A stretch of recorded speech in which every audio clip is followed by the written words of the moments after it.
자, 그리고 오늘 윤석열 지금 잠시 뒤에 지금 9시 20분이니까 이제 아마 시작이 될 것 같은데 네. 오늘은 마무리 될까요? 안 될 것 결심 공판? 같아요. 저 개인적으로 오늘도 안 돼요? 정말 됐으면 좋겠는데 네. 안 될 가능성이 저는 더 크다고 생각하는 것이 아이고. 저는 직위원 재판부가 처음에 8개 사건을 병합할 때 반대했거든요. 저거 아니다, 미친 짓이다. 저러면 못 끝낸다. 지금 그걸 때부터. 지금 겪고 있는 거예요. 근데 저는 네. 그 생각합니다. 생각해 보세요. 원래 사건 병합을 하기는 합니다. 쟁점이 같으면. 네. 그런데 그런 때는 피고인들이 고분고분하고 판사 눈치 볼 때 그렇게 하는 거죠. 그것이 아니라 피고인별로 판사 이제 재판 진행에 발목을 잡고 재판 지연 목적이 명확할 때 네. 복잡한 큰 8개 사건을 병합하면 진도가 나갈 수가 있을까요? 왜냐하면 보세요.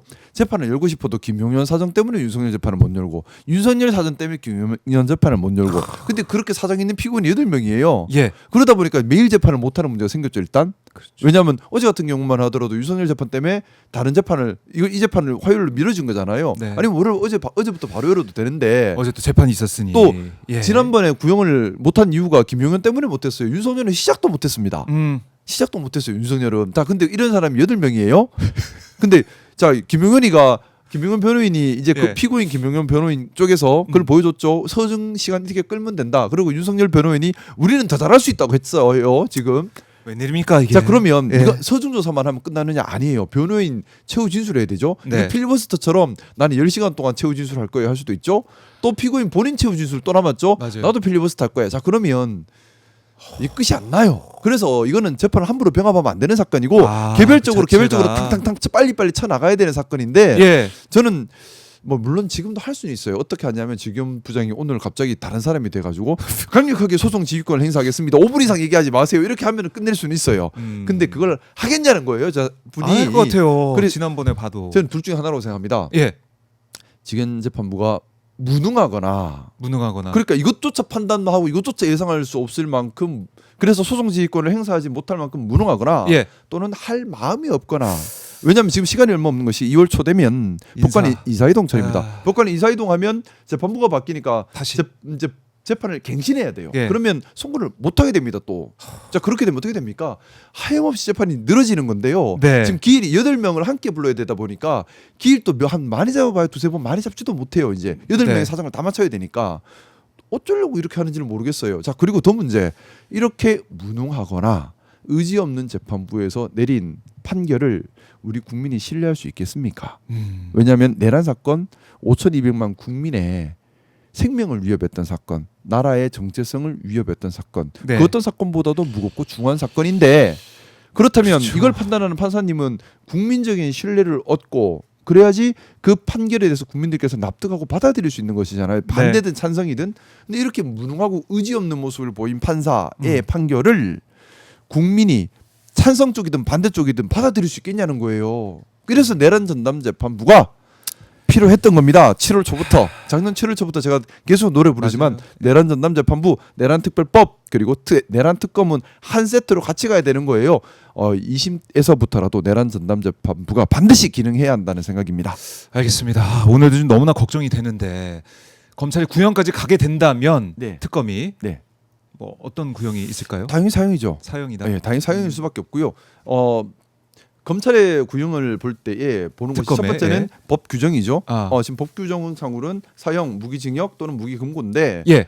그러면 무기징역이나 무기금고를 하려면 봐줄 수 있는 이유가 있고 재질이 좋아야 할 수 있고 재질이 나쁘거나 봐줄 수 있는 사정이 없으면 사형으로 갈 수밖에 없는 거죠. 선택지가 2개밖에 없기 때문에. 자, 그리고 두 번째 그러면 이 사안이 중대한가 중대하지 않은가 네. 범죄 당시를 놓고 봐야 돼요. 12월 3일 당시에 보면 첫 번째 제일 중대했던 것이 국회에 계엄군이 실제 투입돼서 문부수고 들어온 건데 이건 헌정사상 처음 있는 일입니다. 그리고 그렇죠. 그게 왜 중요한 의미냐면 비상계엄을 했을 때 해제할 권한을 가진 것이 국회인데 국회. 그래서 비상계엄을 했다 하더라도 국회를 해산할 권한이 없어요. 근데 국회는 또 헌법기관이죠. 네. 달리 말하면 헌정질서 파괴라는 것이 헌법기관이 기능 못하게 막는 것이 헌정질서 파괴입니다. 그러면 국회에 계엄군 그것도 실탄을 배급받은 계엄군이 들어왔다라는 네. 것 자체가 중대한 헌정질서 파괴 행위예요. 그게 죄질이 나쁘죠. 또한 많은 시민들에게 위협을 가했어요. 네. 또 아주 계획적이었죠. 뿐만 아니라 북한을 자극하면서 했어요. 자, 이런 죄질들을 보면 네. 자칫하면 내란 또는 북한과의 전쟁을 염두에 둔 독재 시도로 보는 아주 위험한 그리고 국회의 경무과에 투입하고 시민들을 총칼로 위협한 너무나 죄질이 나쁜 사안이에요. 다행히 시민들께서 용기 있게 막아내시고 군인들께서 자제력을 발휘해 주셔서 사상자가 안 났다 뿐이고 이거는 윤석열이 잘해서가 그런 게 아니죠. 네. 시민들과 군인들이 용기 있었고 현명했기 때문에 넘어간 겁니다. 자, 그리고 그 이후에 더 큰 문제들이 따르죠. 체포하려고 했을 때 체포 방해를 합니다. 반성하지 않는 거죠. 근데 그때도 경우에 따라 체포하러 오는 경찰관들에게 총기를 사용하라라는 취지의 말을 하지 않습니까? 네. 이거는 저는 살인 미수라고 봐요. 너무나 나쁜 살인 교사를 했지만 미수가 된 거죠. 자, 거기다가 이날 이때까지 재판을 방해하고 수사를 방해하고 재판을 방해하고 더 문제는 반성을 안 해요. 반성은 안 한다. 자, 반성을 안 한다는 것은 형사 사건에서 네. 양형을 정할 때 제일 중요한 요소가 됩니다. 자, 그러면 죄질 나쁘죠.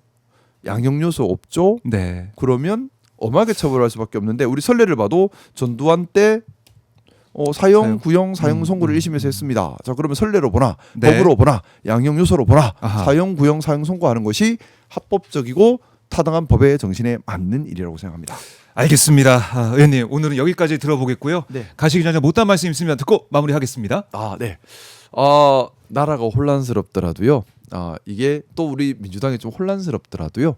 이게 더 정상화되어 가는 과정. 어떻게 네. 또 보면 민주주의의 당연한 과정이라고 생각합니다. 네. 우리가 볼 때에 혼란스러운 걸 보고 탓해서는 안 되고요. 또 잘못이 제가 말씀드리지만은 사람이나 조직이나 늘 오류의 가능성이 있습니다. 오류 자체를 탓해서는 안 돼요. 중요한 것은 오류가 발생했음에도 불구하고 인정하지 못하거나 오류가 발생했음에도 불구하고 자정 기능을 갖지 못하거나 네. 또는 혼란스럽기만 하고 이걸 다음으로 나가지 못하는 것은 문제예요.